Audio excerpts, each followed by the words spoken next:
For the first time in 50 years, animals coming from the southern part of the wildlife corridor are going to be able to cross through this brand new crossing safely over I-4 to the north for the first time in 50 years. The Osprey unit of the Hilochi Wildlife Management Area is 6,000 plus acres of pristine Florida wilds. Pine flatwoods dominate the landscape. But it doesn't run forever. The wildlife corridor is fragmented. Interstate 4 in Polk County between Tampa and Orlando is a flat concrete wall with moving barriers.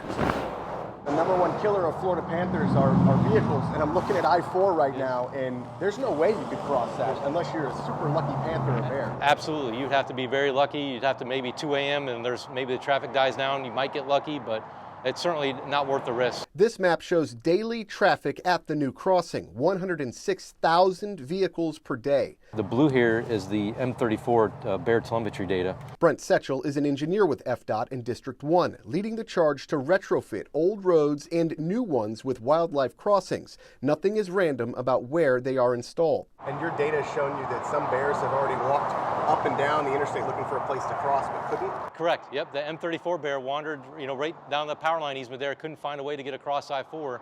And so this new passageway will make that corridor possible. We've got plenty of documentation on how successful these wildlife crossings are.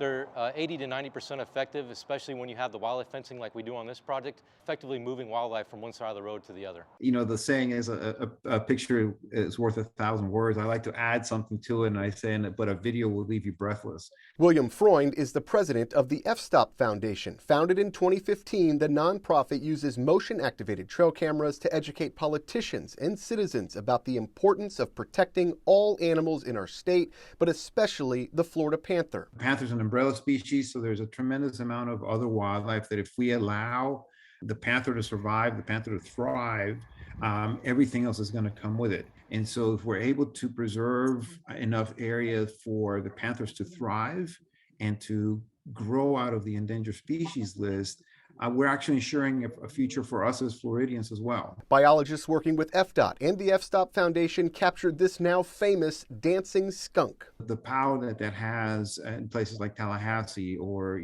any spot where it can really touch people's hearts and they can see the importance of this. Trail cameras near the new crossing haven't captured any panthers in the area yet. The whole goal for the Florida panther is to create 3 separate populations of more than 250 panthers. And so right now we have one population that's less than that. And so our goal is to try and promote that growth. And the only way we're going to get that is to allow them to migrate northward. And so this crossing will help achieve that. In Polk County, Michael Paluska, ABC Action News.